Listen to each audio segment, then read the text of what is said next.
So this bit is for Colin. We've got us, so I took the Craftsman carb off, and it's not going to be identical, obviously. It's not going to be exactly the same thing, but the principle is the same. You can see there's a little bit of schmutz inside there. There's water in there, actually. Okay. But the principle is going to be the same. This one I won't be able to actually adjust because this is just the lawnmower carb. They're not really designed to be adjusted, and I don't know if your trike carb is designed with this system or with an adjustable system like one would expect on a motorcycle, a quad, something like that. So the first thing on carbs is if you open the bottom and you look down, you look at the engine side. So this will be engine side. No, this will be holding backwards. So you look at the engine side. This is engine side, and you find your main jet. Right? I'm pretty sure this doesn't have. What's got it? Pilot system. So you've got a pilot system here. These two pilots. One is an air bleed, and one is the fuel. For this guy, way down in there, I don't know if you can see it in there, but way down in there is the main jet. These, I'm pretty sure, are not designed to be replaced. They're pressed in. But on a carb that is designed to have the jets replaced or serviced, it will be replaceable. It's usually a slot driver, so flathead driver. You definitely want to get the right size to do it. So that guy comes straight up into, straight down into there. You can see that kind of brass tube sticking out in the air path. That's your main venturi. That is what the air passes over and sucks fuel up from this hole. So when I'm talking about float level, we've got us a container here. I got a clear container so we can kind of see what's going on. And you stick your carb in, your float moves up and down, right? And what you want is the float goes up to stop the fuel flow into the carburetor. So I'm gonna grab a tube real quick. If I can find a tube real quick. I'm gonna stick him on there. Now, what we wanna see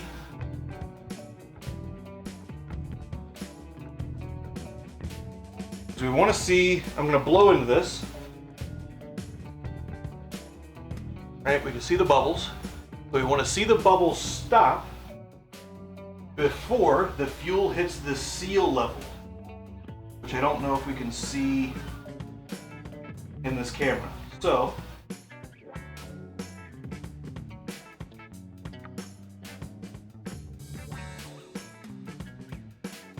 right there, which is just below the seal level. So this guy is borderline.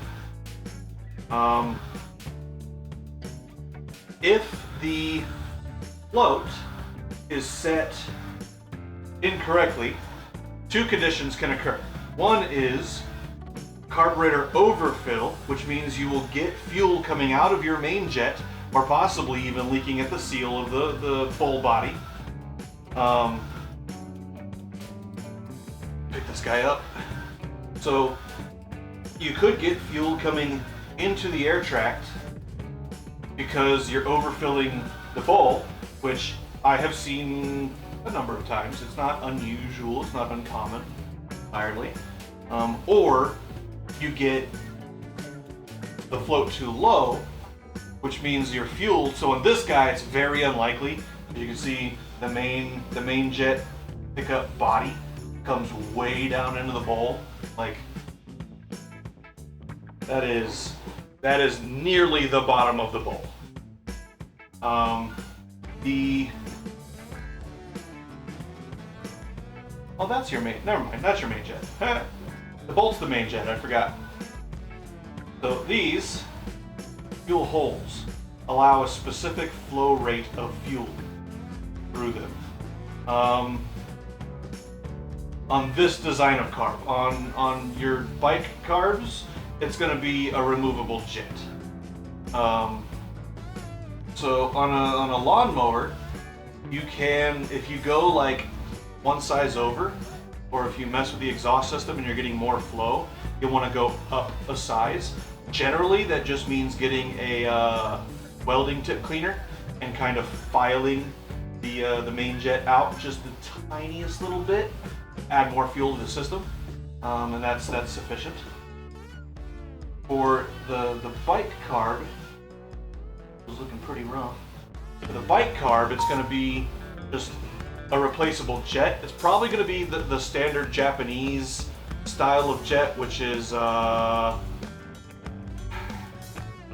don't know. There's two primary jet designs, and I can't remember one to the other which one is which without looking at them. On your bike carb, you have this tang. This tang is going to be what the float needle rides on, and the level of you bend that just the ever tiniest little bit, and that will tell that point adjusts the point at which the fuel stops flowing into the carb and starts flowing into the carb as the fuel level changes. Ideally, a clear container that you can see, put a tube on it from the fuel fill and see where that thing stops filling. You would also, while you've got it out, if you're gonna pull the carb out, what else you can do is, anytime you've got a carburetor out, unless you literally had it out yesterday and you're pulling it back out for some reason or another, I don't know, for something trivial. What you always want to do, take your can of your Panther piss here,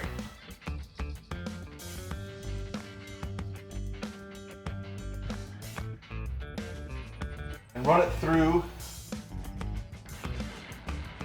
all of your orifices.